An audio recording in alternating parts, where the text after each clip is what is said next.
Hello, I'm Sandtag and I'm back here today with another Chimps guide. This is the third out of 5 strategies for Chimps mode for covering. This one we have the classic combo of Striker Jones and Recursive Cluster. To start off with, we've got our dart and tack. This is to hold out until we get Striker Jones. It's not the tack and dart aren't going to be a huge part of our strategy. They're just here to get us started. Going to purchase the even more tax upgrade, and this should hold out the Dart Monkey until we can afford Striker Jones.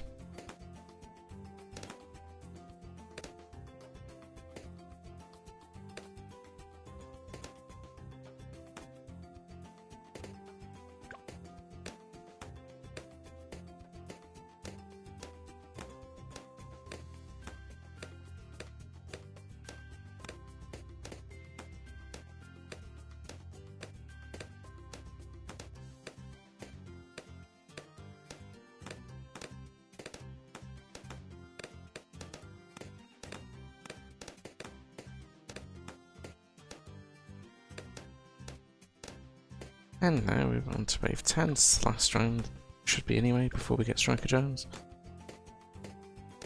Striker Jones is basically a bomb shooter with a little bit more to offer.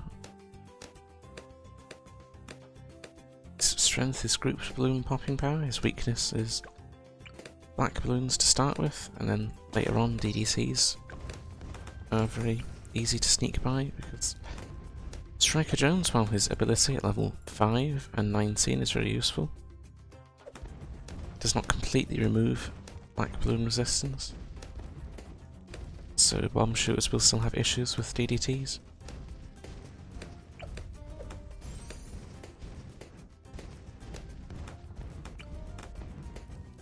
Up next on our upgrade list is not a bomb shooter, we're going for a crossbow first. This is just to make sure we aren't going to leak any camo balloons.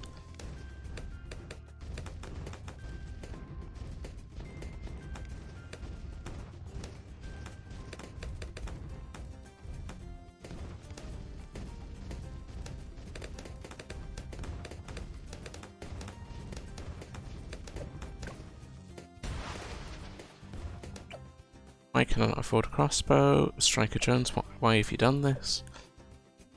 I can't afford the Spectre I need later either. But I can afford the Alchemist I'm going to put next to it, so that's a small clutch moment there. I'm assuming the problem with this is just my Dart Monkey isn't in the best place. We're going to be using the perma spike later on, and it needs an alchemist to pop with lead balloons, which is of course its primary job. It's going to be our DDT popping power.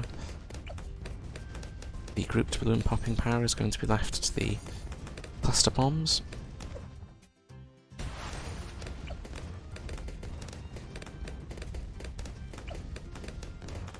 I'm also going to invest in this tack a bit, because I'm not confident that Striker Jones is doing a very good job just now.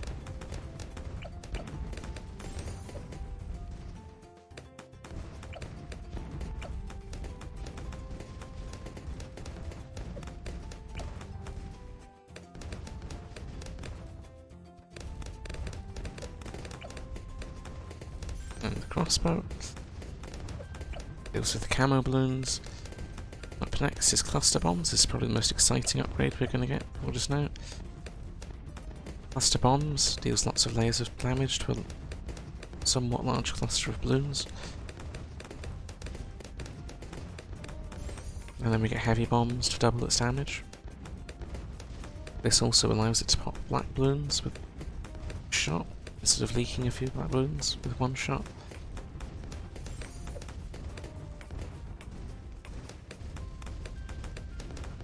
As far as I can tell, the general idea with Striker Jones is that his level 5 ability makes blacks take 1/3 damage, and he makes them take half the damage later on with his other upgrade, 19.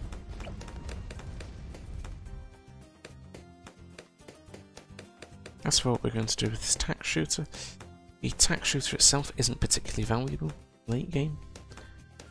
Well, we could give ourselves an overdrive, that costs a lot of money. Going to give us hot shots today. This is just to deal with around 40 Moab. Hot shots are very good at dealing with Moabs in the early game.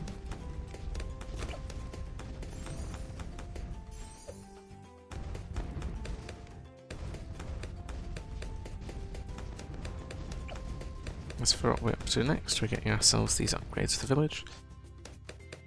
These make sure that the bomb shooter can get camo balloons, which basically makes this guy redundant. He's had his fun. Now the bomb shooter takes over. I suppose we also have a tack shooter as well. We're going to be getting 6 bomb shooters in total. So I'm going to place down my second one. There's that village. Yep. And another.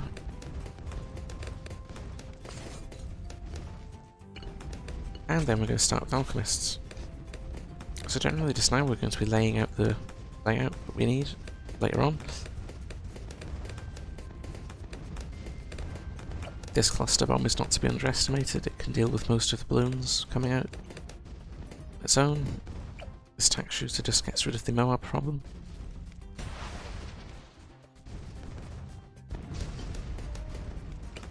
And we have a spectre to go down with our alchemist over here. This, later on, will be our perma spike. As for upgrades next, to give us some cluster bombs. There's no point giving these upgrades just now, I'm just trying to get the layout sorted. The one thing I don't like about Jones is he takes up a lot of space with his bomb shooters. It's the downside here. There are a lot of maps where you won't have enough space to put all the bomb shooters down that you need. We tend to opt for 6. Means we need 4 alchemists in with all this.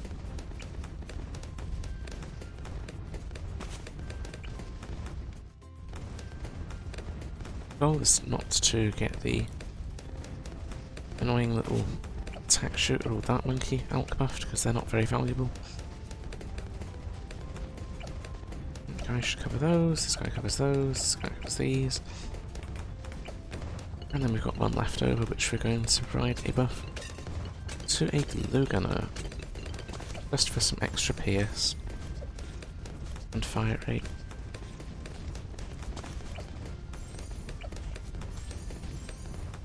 We're going to start giving buffs out. We're going to give them dips to start with. This should help them against the Moab wave coming up.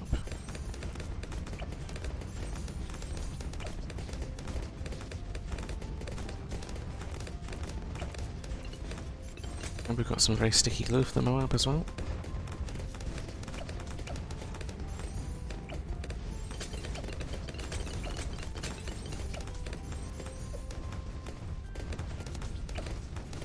I suppose we can start throwing some spike upgrades over here as well.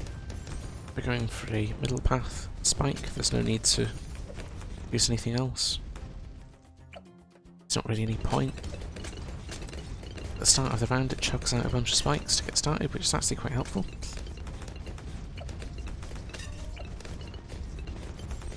I'm going to toss this some upgrades.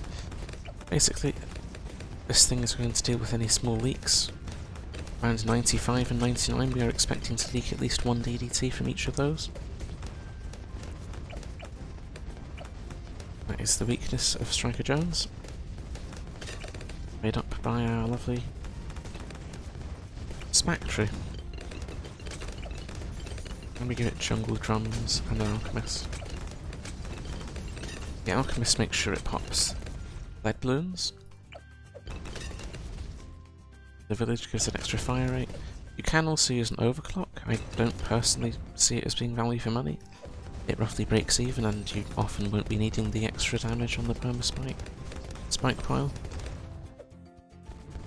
So that we've got that, we can go back to worrying about getting more cluster bombs. Cluster bombs are the king of value for money. And because the alchemists are here, they can carry into the late game quite easily. They make 98 look like a bit of a joke. Their only weakness is black balloons. Well, you could get MIB. That is an option. They're still not going to be super effective against DDTs because of the low fire rate. So once we've got our last heavy bombs, we should be pretty fine against this CFP. And this little SPAC factory down here is sitting chugging away.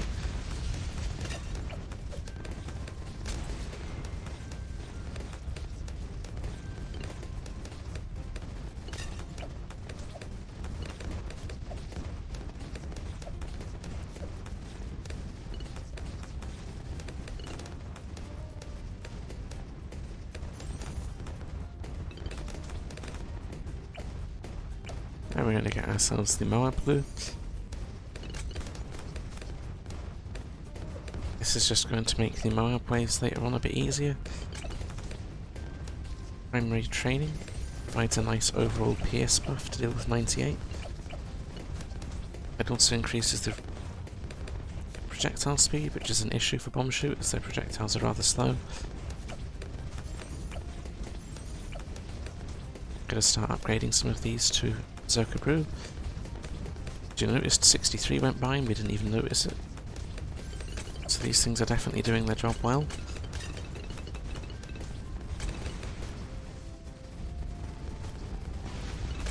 .76 will do similar, it's going to last less than a second.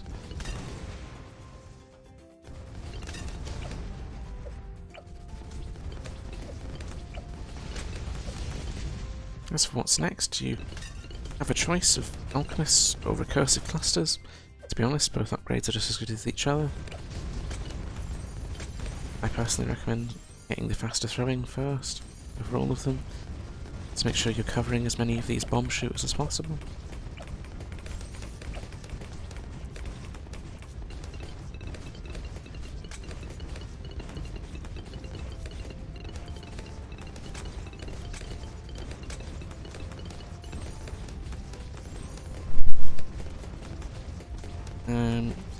But just now, the upgrades that we're doing are quite helpful.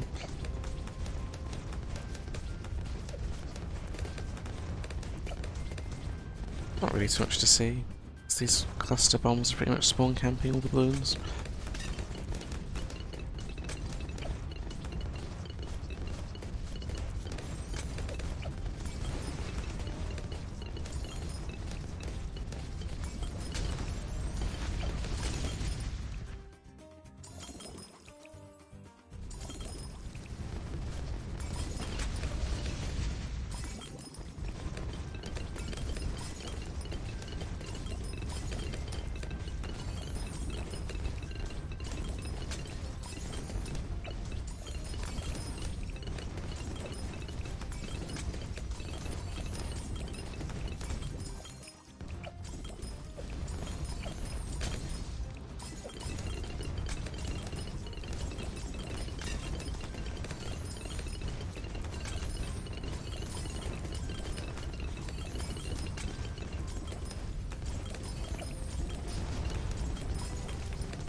Next we have the recursive cluster upgrades. These are just really good upgrades.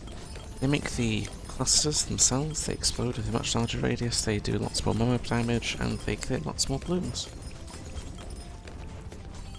They only affect every other shot though, which can be somewhat awkward against DDTs because, well, it depends on what state they're on. If they hit a cluster against the DDTs, it won't do very much. If they hit a recursive on them, there's tons, so it does add a somewhat awkward RNG element to it. Which is why we have the very lovely spike factory sitting over here.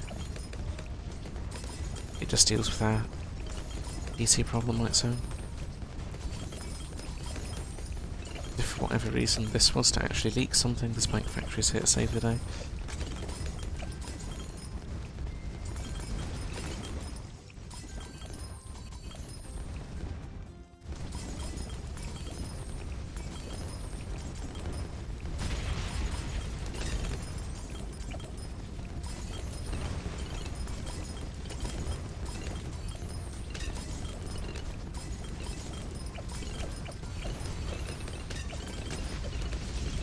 And that last recursive cluster. As a general rule, 6 is enough. You don't need any more than 6. I'd also recommend staying away from the mortars. They take a lot of money out of your budget that would be best spent saving up for round 90. This perma spike is what makes round 90 doable. It can deal with a single DDT as a tier 4, but I wouldn't rely on it to deal with round 90. As for the rest of the rounds before then, you're not going to have any issues. These recursive clusters will annihilate anything that isn't a DDT. For the BAD, it's really quite simple. You just have to damage it a lot with this, and then this perma spike cleans it up at the end.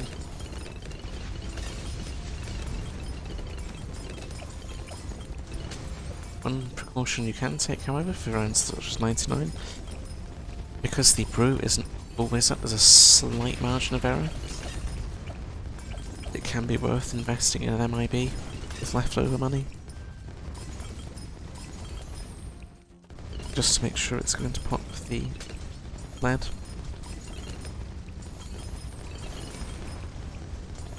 But for the most part, we're done here.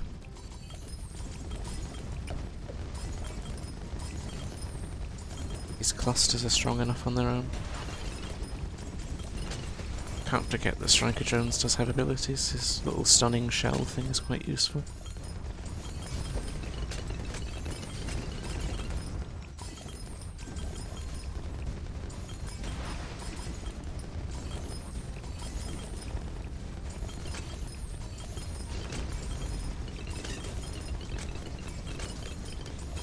As for what we're going to do for 90, I am well aware we're not going to get the perma spike in time.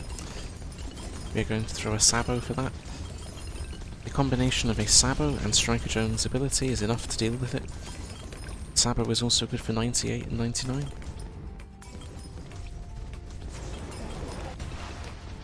And there we go. DDT crisis over. Next on the chopping block, perma spike. I think 93 also has a couple of DDTs, but again we have Sabo. That's what it's there for.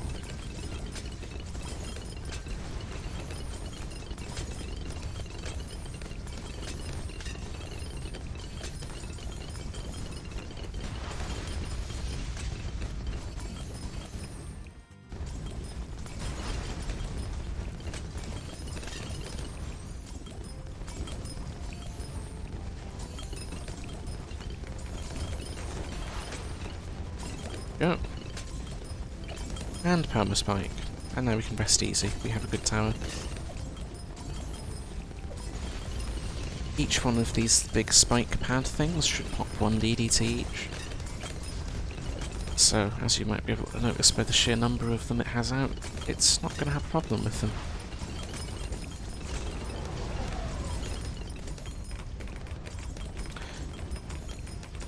As for other things we can get, the Grand Saboteur isn't actually a bad pick here.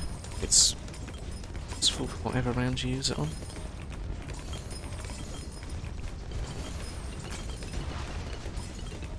As you notice, DDT's big problem, and then they realise they're going to run into a perma spike, and they give up.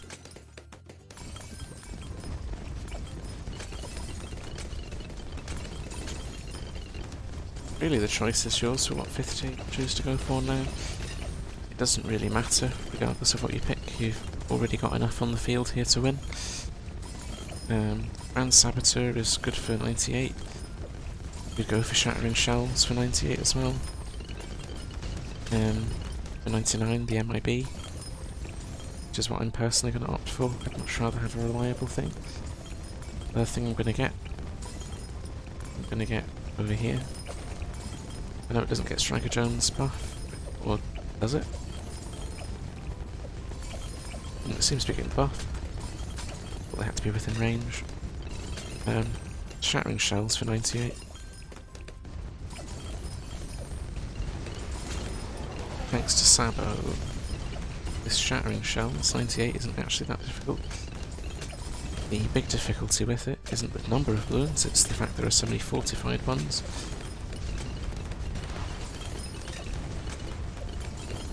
And then we get Striker Jones, level 20 ability. This is a very useful ability. It just outright doubles the damage of your bomb shooters. We're not going to use it for 98, we're going to use it...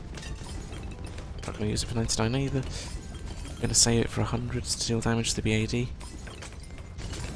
And the perma spike saves the day.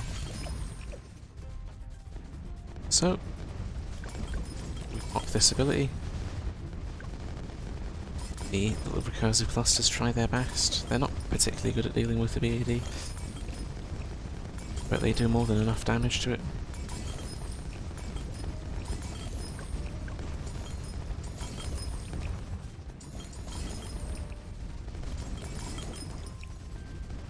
They just need to strip a few layers off of it.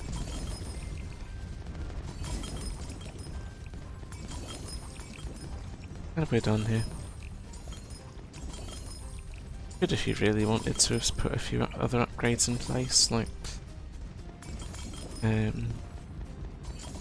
Spike Storm or something. Deal extra damage.